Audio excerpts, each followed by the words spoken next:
There was a fighter pilot at the United States Air Force Fighter Weapons School who had a standing bet. His name was John Boyd.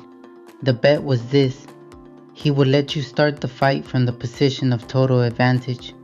You would be on his six, directly behind him, guns hot, the position every pilot dreams of. And from that impossible starting position, he would reverse it and defeat you in under 40 seconds.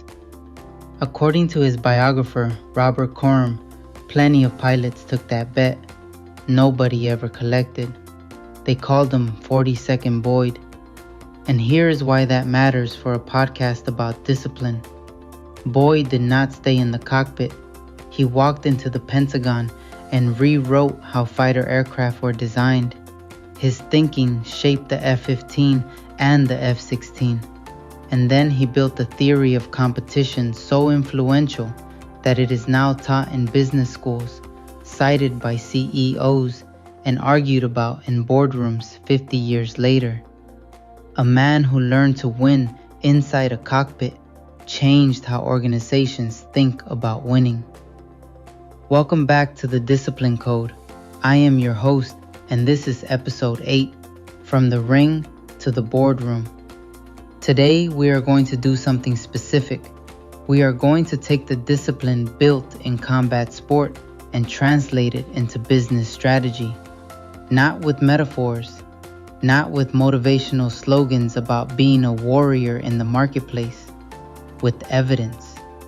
I am going to show you what the research actually says about athletes who become executives, including a famous statistic that almost everyone quotes incorrectly. I am going to show you the personality trait that predicts job performance better than almost anything else, and a 2022 study that quietly demoted raw intelligence. I am going to give you the real version of Boyd's OODA Loop, because the version in most business books is not what Boyd taught. And I am going to tell you the uncomfortable truth about whether failure really is the best teacher.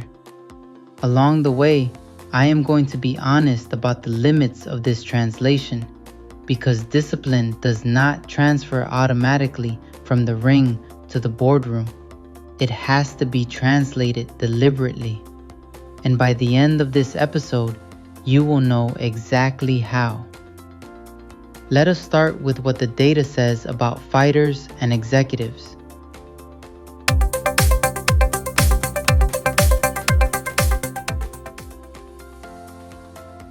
There is a statistic you have probably heard. It goes something like this: 94% of women in the C-suite play sports. That statistic is real, but it is almost always quoted wrong, and I want to correct it, because getting it right actually makes the case stronger. The research comes from the EY Women Athletes Business Network and ESPNW, published in October 2014. Researchers surveyed 400 women executives across Europe, the Americas, and Asia Pacific. Nearly half of them, 49%, were C-suite, board directors, chief executives, chief financial officers, chief operating officers. Here is what they actually found. 94% of the women surveyed had participated in sport at some level. That is the whole sample, not just a C-suite. When you look specifically at the women in the C-suite, 52% had played a sport at university level. And the perception data is where it gets interesting for anyone building a career. 74% agreed that a background in sport helps accelerate a woman's leadership potential. 61% said their own sporting involvement contributed to their career success. And 67% said a sport background positively influenced their decision to hire someone. Read that last one again. 2 out of 3 senior women say that seeing sport on a resume changes how they evaluate a candidate. Now let us go deeper, Because perception is one thing and earnings are another. In 2000, economists John Barron, Bradley Ewing, and Glenn Waddell published a study in the Review of Economics and Statistics examining what high school athletic participation actually does to wages. Using the National Longitudinal Survey of Youth, they found that men at an average age of 32 who had played high school sports earned 31% higher wages. In a second data set, the figure was 12%. But here is what I have to be honest with you, and this honesty is the whole point of this show. The authors themselves concluded that much of that effect appears to reflect pre-existing differences between individuals, differences in ability or in how much they value their leisure time. In plain language, sport may partly select for people who already had certain traits rather than purely creating those traits. That is the intellectually honest position. Sport is not a magic wage machine. But there is one more study that suggests something durable is happening. In 2015, Kevin Kniffen, Brian Wansink, and Mitsuru Shimizu published research in the Journal of Leadership and Organizational Studies, drawing on a survey of World War II veterans. They found that men who had played varsity high school sport roughly 60 years earlier showed higher levels of leadership, held higher status careers, and volunteered and donated to charity more often than their non-athlete peers. 60 years. Whatever is being built on those fields and in those gyms, some of it lasts a lifetime. So the honest summary is this: sport correlates strongly with leadership and career outcomes. Part of that is selection, and something real appears to persist for decades. Which raises the obvious question: what exactly is the thing that persists? The answer is not athleticism. It is something far more portable. In 1991, Murray Barrick and Michael Mount published what became one of the most cited papers in the history of organizational psychology. It has now been cited nearly 9,000 times. They performed a meta-analysis across 117 studies, looking at the 5 major personality dimensions and how they predicted job performance across 5 occupational groups: professionals, police, managers, sales, and skilled labor. One trait, and only one trait, showed consistent relationships with job performance across every single occupational group: conscientiousness. Not extraversion, that only predicted for managers and salespeople. Not openness, not agreeableness, conscientiousness. The tendency to be organized, dependable, persistent, and disciplined. The trait of doing the work when nobody is checking. Now here is a development most people have not heard about.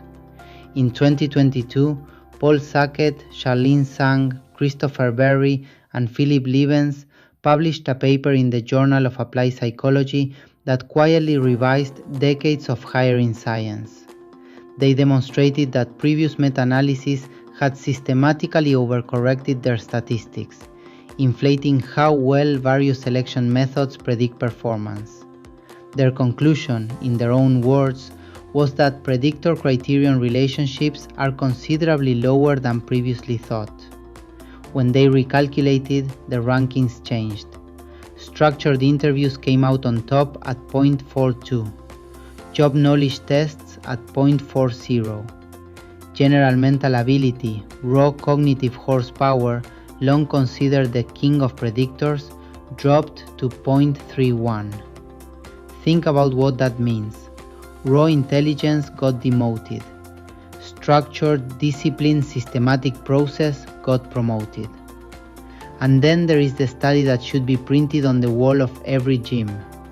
In 2005, Angela Duckworth and Martin Seligman published a paper in Psychological Science with a title that says everything: Self-Discipline Outdoes IQ in Predicting Academic Performance of Adolescents. Following 140 eighth graders across a school year, they found that self-discipline measured in the fall accounted for more than twice as much variance in final grades as IQ did. It also predicted school attendance, homework hours, and even what time of day students started their homework. I will note, in fairness, that a 2021 replication attempt produced more mixed results. Science corrects itself, and I would rather you hear that from me than discover it later. But the single most powerful finding in this entire episode comes from West Point. In 2019, Duckworth and colleagues published a study in the Proceedings of the National Academy of Sciences analyzing 11,258 cadets across 9 entering classes over a decade. They wanted to know what predicts who survives Beast Barracks, the brutal initial training that breaks a meaningful percentage of the people who attempt it. Cadets who scored 1 standard deviation higher in grit had 54% greater odds of completing it. Cognitive ability did not reliably predict completion at all. The effect was statistically indistinguishable from zero. But, and this is the nuance that makes the finding honest, cognitive ability did predict academic and military grades. So the picture is precise. Intelligence helps you score well. Grit determines whether you are still standing to be scored. That distinction is the bridge from the ring to the boardroom. Talent gets you into the room. Discipline determines whether you are still in the room in year 5. Now let us return to John Boyd, because his framework has become the most misunderstood idea in business strategy.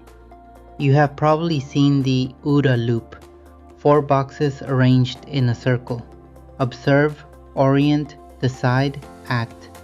And the lesson attached to it is always the same.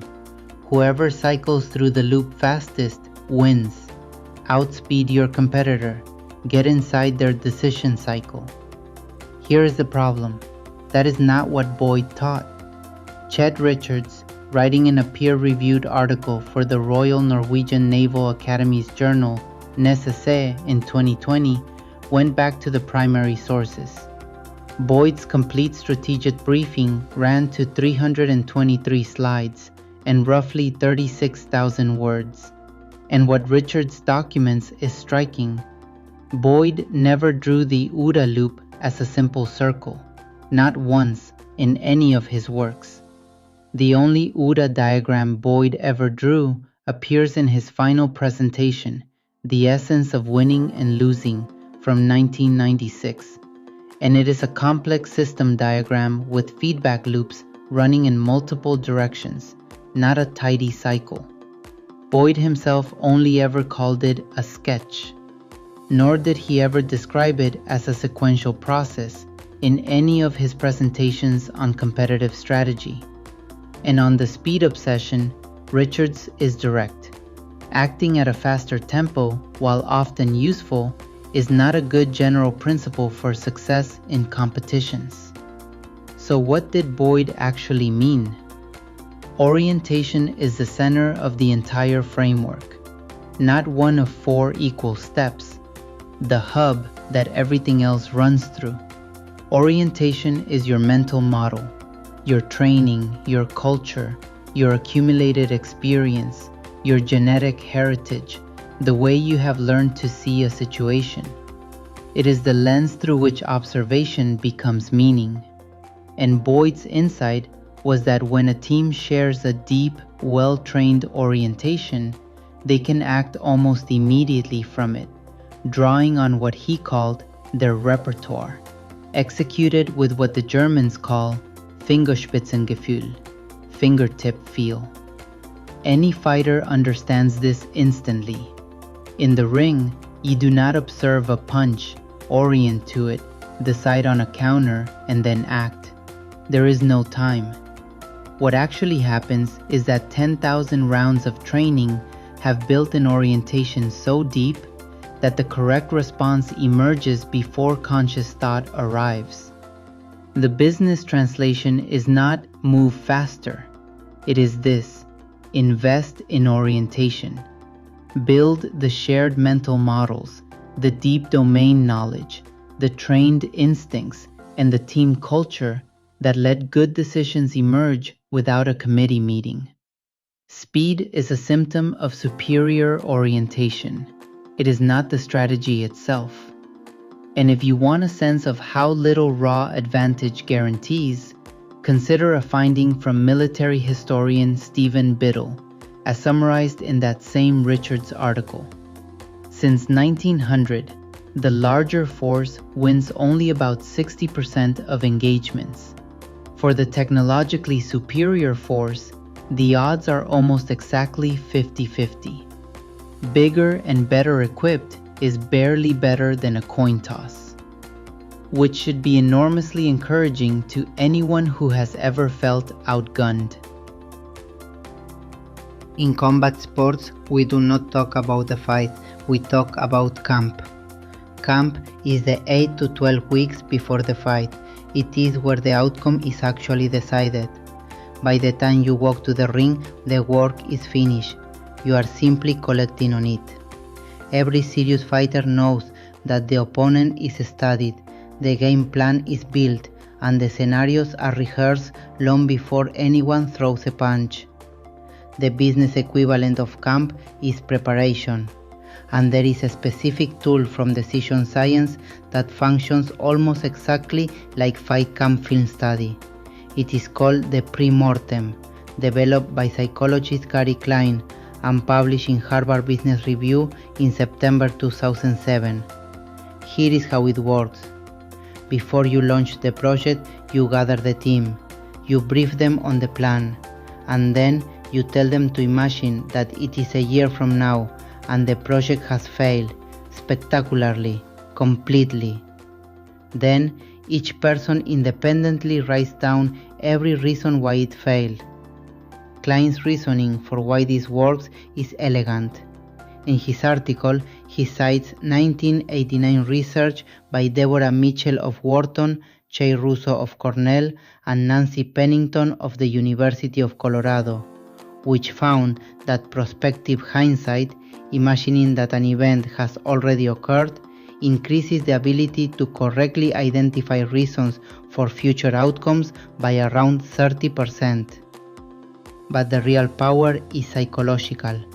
Klein points out that the exercise gives people permission to voice exactly the concerns they would normally suppress for fear of seeming negative or impolitic.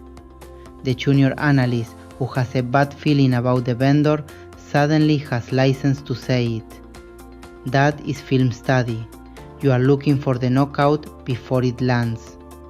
Now, I want to be careful here, because there is a related practice that gets oversold.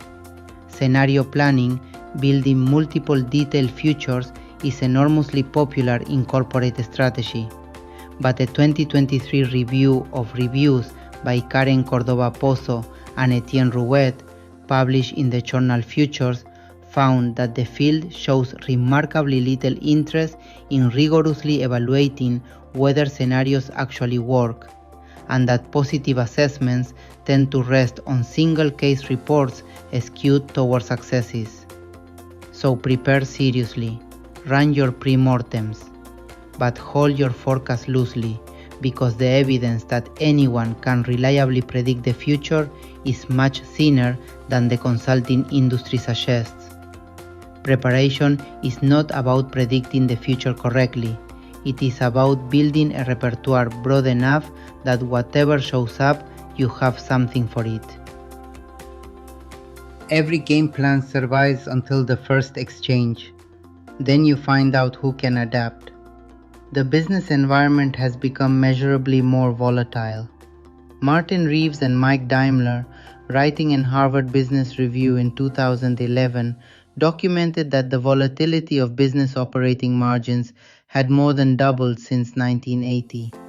and the share of companies falling out of the top 3 positions in their industry rose from 2% in 1960 to 14% in 2008. Dominance is far more fragile than it used to be. So what actually predicts the ability to adapt? In 2014, Jason Huang and colleagues published a meta-analysis in the Journal of Applied Psychology covering 71 independent samples and more than 7,500 people. The findings were specific and a little surprising. Emotional stability and ambition both predicted adaptive performance. Openness to experience, the trait you would intuitively expect to matter most, did not. And critically, both effects were stronger for managers than for individual contributors. The higher you climb, the more adaptability determines your ceiling. Can you train it? Partially. A 2016 meta-analysis by Adam Van Hove and colleagues examined 42 independent samples of workplace resilience building programs and found a consistent but small effect on performance and well-being. I am telling you the effect is small because I do not want to sell you a fantasy. Resilience training helps. It does not transform you. What transforms you is repeated real exposure, which is exactly what a fight career provides and a comfortable career does not. Now let us talk about survival, because the numbers here are genuinely useful.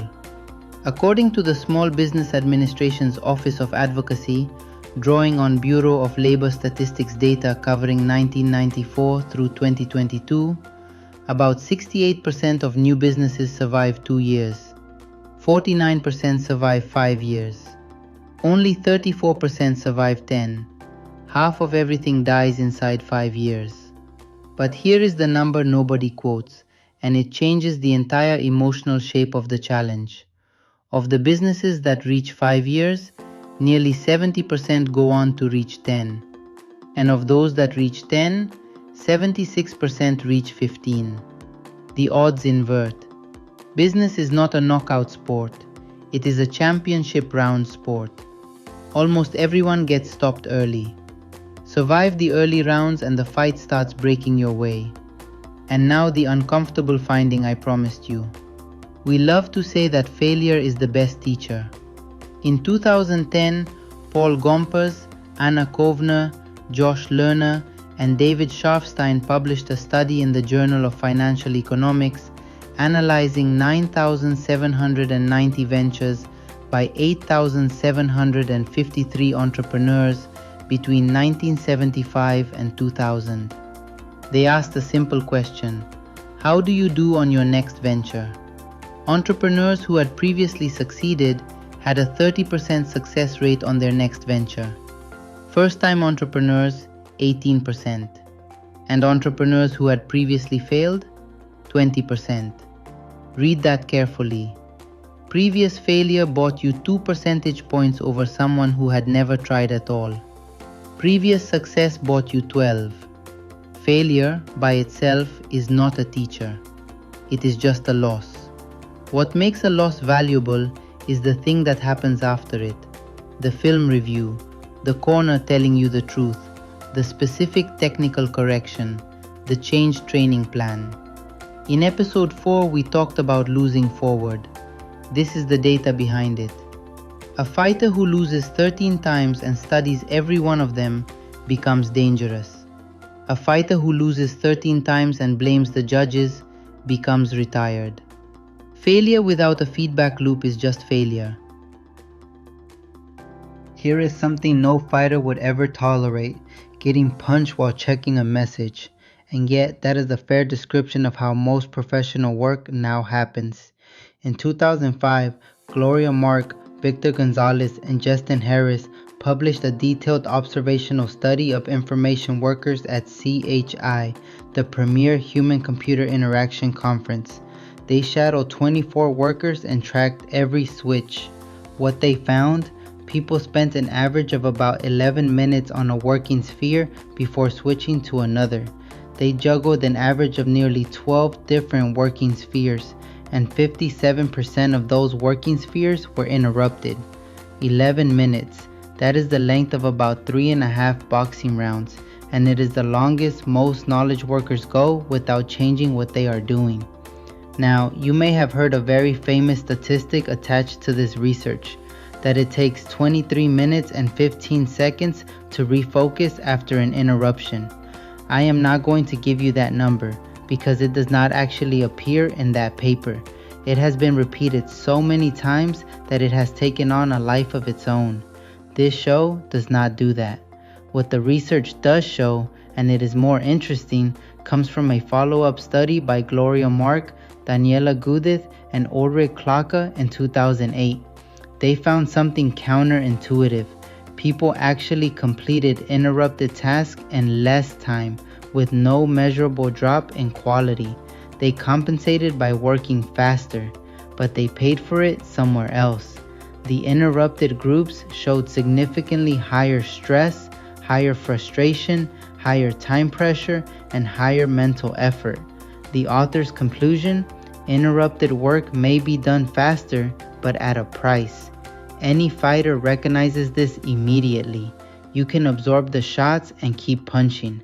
The scorecard might even look fine, but you are paying for it in the tank, and in the later rounds, the bill comes due. You may also have heard that multitasking costs 40% of your productive time. That figure traces to a quote from psychologist David Meyer on the American Psychological Association's website, rather than a measured result in the underlying 2001 task-switching study by Rubenstein, Meyer, and Evans.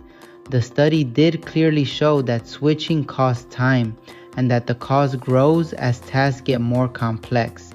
I would rather give you the honest version. And what does this look like at the top? Michael Porter and Nitin Noria published a 12-year study in Harvard Business Review in 2018, tracking how 27 large company chief executives spent every hour for 13 weeks, roughly 60,000 hours of data. CEOs averaged 62.5 hours per week. 61% of work time was face-to-face, and about 36% of their time was purely reactive, responding to whatever unfolded. More than a third of a CEO's life is spent absorbing incoming fire, which is exactly why the other 64% has to be defended like a training camp. Consider what this translation looks like in an actual life. Itai Liptz began training in Muay Thai at the age of 7. By 10, he was competing. Over the years that followed, he accumulated 54 professional fights, 40 wins, 13 losses, 1 draw, and became a 2-time Z1 World Muay Thai champion. Muay Thai is called the art of 8 limbs because unlike boxing's 2 points of contact, it uses 8. 2 fists, 2 elbows, 2 knees, 2 shins. It is a discipline that demands you defend more angles than you can watch at once, which is not a bad description of running an organization. But the fight record is only half the story. He earned the bachelor's degree in philosophy and political science, a field built on defending ideas under intellectual pressure. He completed an executive MBA at IE Business School in Madrid, one of the most competitive programs in Europe. He built a career spanning business, education, and healthcare innovation. He climbed the highest peaks in Africa and South America. He spent years teaching children with disabilities. Now here's the part I want to be precise about, because this is where most athlete-turned-executive stories become fantasy. That 2014 meta-analysis by Brooke McNamara, David Hambrick, and Frederick Oswald, published in Psychological Science, examined 88 studies of deliberate practice. It found that practice explained 26% of the variance in games, 21% in music, and 18% in sports, but less than 1% in professions. That last result was not even statistically significant. Sit with that. The gym rewards raw repetition in a way the boardroom demonstrably does not. You cannot simply do 10,000 hours of business and expect to become world class at it, which means the discipline of a fighter does not transplant into business. It has to be translated. What does not transfer is the reps themselves. What does transfer is the system underneath them, the orientation built through relentless study, the willingness to be coached and corrected, the habit of preparing for the opponent rather than hoping for the best, the learned capacity to absorb a hit without losing the plan, the understanding that recovery is part of the work, and the simple, unglamorous discipline of showing up on the days when nothing feels like it is improving. Those are portable. Those are the code. The ring did not make him a businessman. The ring built the operating system that a businessman could run on. So here is your assignment. I want you to build a fight camp for your professional life. 5 steps drawn from everything we covered today. Step 1. Invest in orientation, not speed. Boyd's real lesson. Pick the one domain where you most need to be dangerous and go deeper than your competitors are willing to go. Read the primary sources. Study the failures in your industry. Build the mental model so thoroughly that good decisions start arriving before you consciously reason them out. Step 2. Run a pre-mortem on your next significant project. Gather your team. Tell them it has already failed catastrophically 12 months from now, and have every person independently write down why.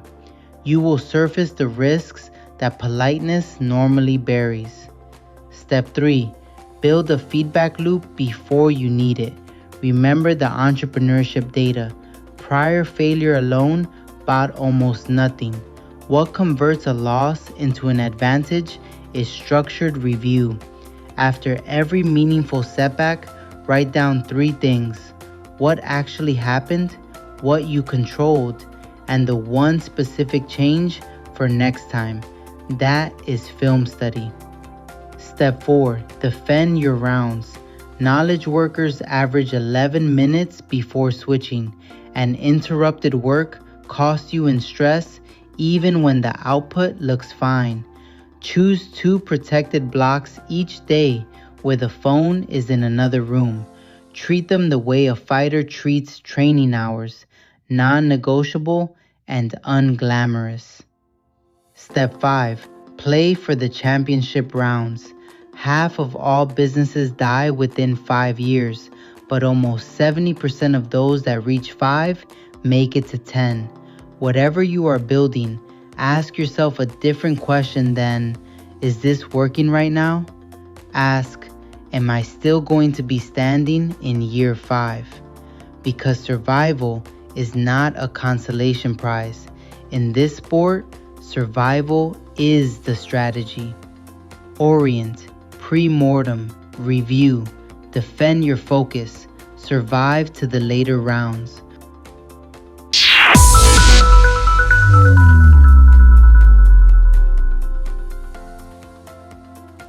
That is episode 8 of the Discipline Code.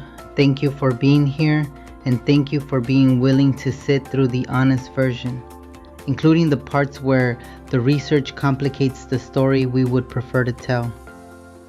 Discipline does transfer from the ring to the boardroom, but it transfers as a system, not as a slogan. Next week, in episode 9, The Mountain and the Belt, we are going to explore why deliberately seeking extreme challenges reveals who you really are. Climbing the highest peaks in Africa and South America, winning world championship belts. These are not separate pursuits. They are expressions of the same drive. We will examine what happens when you push your physical and mental limits in one domain and why those breakthroughs show up in every other area of your life. If today's episode gave you something useful, share it with someone who is building something right now, a business, a career, a comeback. Someone who is in the early rounds and wondering whether it is supposed to feel this hard. Tell them it is, and tell them the odds change if they are still standing at year 5. Until next time, stay disciplined, study the tape, and keep translating.